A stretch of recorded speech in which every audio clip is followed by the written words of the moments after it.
નમસ્કાર ખેડૂત ભાઈઓ, હું મેહુલ મહેતા નેમાશક્તિ ટીમ વતી આજે બંધિયા ગામે છું, જ્યાં પ્રગતિશીલ ખેડૂત એમને ડ્રેગન ફ્રૂટ, જામફળ, મગફળીથી લઈને ઘણા બધા પાકોનું વાવેતર છે અને એમને અત્યારે મૂંડાની સૌથી વધારે તકલીફ હતી, જે બધાને અત્યારે નડી રહી છે. તો એમાં એમને નેમાશક્તિનો ઉપયોગ કર્યો હતો. એમાં એમને શું પરિણામ મળ્યું, કેટલો ઉપદ્રવ હતો, એ તો એમની પાસે જ આપણે જાણીએ ને એમનો ટૂંકો પરિચય લઈ ને એમની પાસે આપણે જાણશું કે એને કઈ રીતે ઉપયોગ કર્યો, કેટલું પ્રમાણ રાખ્યું, એ વિશે એમની પાસે જ આપણે અને માહિતી લઈ ને બીજાને જાણ થાય એવી આપણે આશા રાખીએ. સાથે આપણી સાથે ગોંડલના આપણા ડીલર રમેશભાઈ સાવલિયા રવિરાજ એગ્રો ટ્રેડિંગથી આપણી સાથે અહીંયા છે, જેમને એમને માહિતી આપી હતી મુંડા માટેની. તો નમસ્કાર સાહેબ. નમસ્કાર. તમારું નામ આખું જણાવશો? નામ ધીરુભાઈ ખોડાભાઈ રાણપરિયા, ગામ બંધિયા, તાલુકો ગોંડલ, જિલ્લો રાજકોટ. તમારો મોબાઈલ નંબર સાહેબ? Mobile number 9016013494. સરસ. અને સાહેબ તમારું? ચંદુભાઈ રાણપરિયા. ચંદુભાઈ રાણપરિયા તમારા મોટા ભાઈ છે.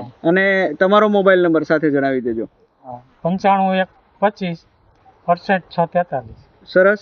હવે ચંદુભાઈ ને ધીરુભાઈ, તમારે અત્યારે જે મુંડાની તકલીફ હતી, જેની માટે તમે રમેશભાઈ પાસે ગયા હતા ને એમને તમને નેમાશક્તિની ભલામણ કરી, તો એમાં તમે કઈ રીતે ઉપયોગ કર્યો ને એનો શું ફાયદો તમને મળ્યો ને શું કામ તમને ડ્રેગન ફ્રૂટ જેવા પાકમાં પણ મુંડાની તકલીફ દેખાણી, એ વિશે થોડી જણાવો. ડ્રેગન ફ્રૂટમાં મુંડા એવી રીતે કે દેશી ખાતર થડે થડે એક 4-4-5-5 કિલો જેવું આપ્યું.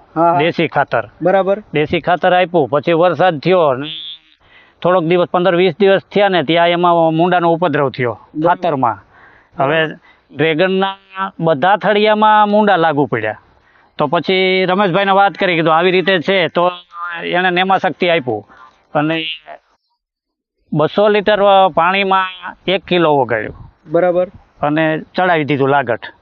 ડ્રીપમાં આપી દીધું. બધી ડ્રીપમાં આપ્યું. પછી 5-6 દિવસ પછી બીજું 1 કિલો ઓગાળી અને બીજી વાર આપ્યું.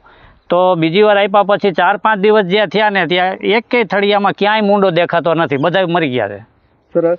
એટલે આજની તારીખે બી આપણે અત્યારે જોઈએ તો આપણને ક્યાંય મૂંડો નથી દેખાતો નથી, બધે સાફ થઈ ગયા એમ કહી શકીએ આપણે.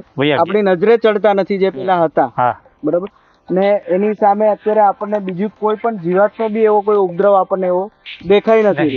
બાકી તો તમારી જે મહેનત છે ડ્રેગનમાં, એ તો તમારી મહેનત છે જ, પણ મુંડા માટે જે સ્પેશિયલી આપણે વાપર્યું હતું એમાં આપણને જે રિઝલ્ટ મળ્યું એ આપણે અત્યારે કરીએ છીએ. સાથે જેમ કે તમારે જામફળી છે, તો જામફળીમાં તમારે નેમેટોડનો પ્રશ્ન હતો, એમાં તમને કઈ રાહત?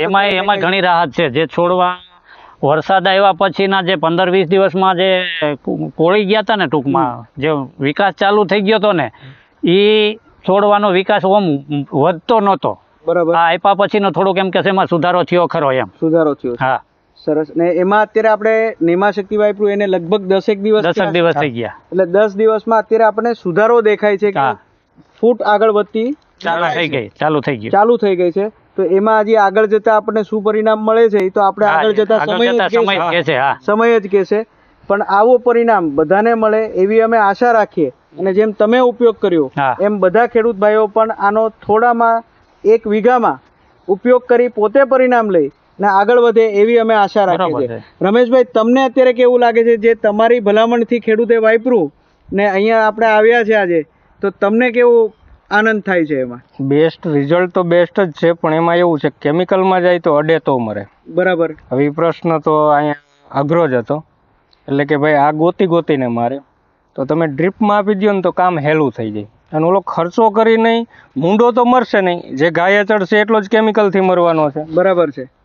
તો આ વસ્તુ ચડાવ્યા પછી કે ક્લીન બીજો કઈ ખર્ચો ભલે સેમ જ થાય, પ્લસ માઇનસ પછી નહીં, પણ રિઝલ્ટ તો 100% મળી ગયું. 100%. ઓલું અધૂરું રહેત ને, કેમિકલ કદાચ ને 2 વાર ચડાવત તો એ પ્રશ્ન તો રહેત. બરાબર છે તમારી વાત. કારણ કે ચોમાસાનું વાતાવરણ છે, બધે દવા પહોંચી ન શકે, આપણે પહોંચાડી ન શકીએ, 2 વસ્તુ નિર્ભર કરે છે. તો આપણને નેમાશક્તિથી ફાયદો થયો અને તમારી ભલામણથી ખેડૂતને ફાયદો થયો, એ સૌથી મહત્વનું છે. આગલા સમયમાં વાપરેલ જ હતું આપણે, આખું રિઝલ્ટ નહોતું લીધું આવું બધું એમ. બરાબર. કે રનિંગ બધા વાપરતા તો હાલો હું પણ વાપરી નાખું. જામફળીની અંદર જ 40% થડ ફેલ. એ વસ્તુ લેવા આવ્યા ત્યારે વાત થઈ, એકવાર તો તમે ચડાવો એમ. તો એને ચડાવ્યું તો એનું રિઝલ્ટ મળ્યું, ભલે 100% આપણે ન કહી શકીએ, 40 થી 50% તો રિઝલ્ટ છે. 50% મળ્યું. બરાબર. અરે તો બીજી વખત હજી ચડાવી દેવું એટલે એમાં રિઝલ્ટ 100% પ્રોબ્લેમ નહીં. હજી આપણે 10 દિવસ થયા છે, થોડોક સમય એને બી આપવો પડશે, કારણ કે જે મૂળ ડેમેજ થયા છે એને રિકવરી લાવતા, બીજા મૂળ બનતા જે સમય લાગશે છોડને, એ તો લાગવાનો જ છે. તો એની માટે આપણે જે સમય આપવો પડશે એ આપવો પડશે. પણ અત્યારે બી આપણે ત્યાં જોઈએ છે તો નવી ફૂટ ને ચાલુ થઈ ગઈ છે. ચાલુ થઈ ગઈ ને એ આપણે ફોટા દ્વારા જે આપણે ફોટા લીધા છે એ આપણે સાથે જણાવી દેશું, તો બીજા ખેડૂતોને બી એને માહિતી મળે. ને આવી માહિતી તમે બીજા ખેડૂતને પહોંચાડવા માટે અમને સહયોગ કર્યો એની માટે તમારો ખૂબ ખૂબ આભાર સાહેબ. ખૂબ ખૂબ આભાર.